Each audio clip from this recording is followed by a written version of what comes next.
Hey, we're here today with a fun and educational activity that you can do at home, at school, or even at a camp. And it involves making craters. Go outside tonight, take a look at the moon, and you'll see these circular features with lines coming out. Those circular features are craters, and the lines coming out are ejecta patterns, rays.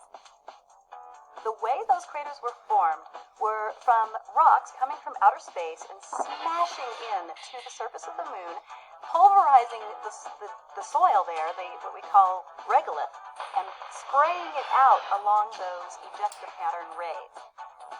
You can make your very own craters.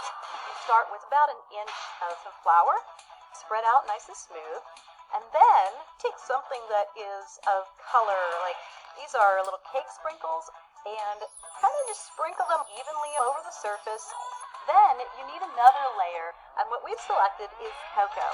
You can sprinkle it with your spoon or sift it over the top, which will make a more even surface. To simulate a rock impacting a surface, drop them from a reasonable height. I'm going to use this big rock first.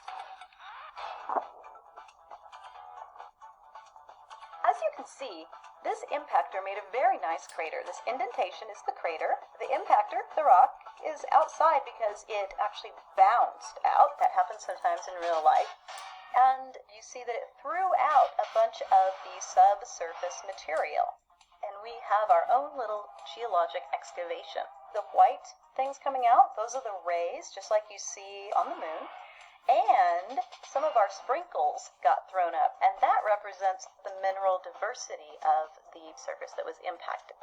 Not all meteorites come in perpendicularly. Sometimes they come in at an angle. Take it and kind of chuck it at an angle.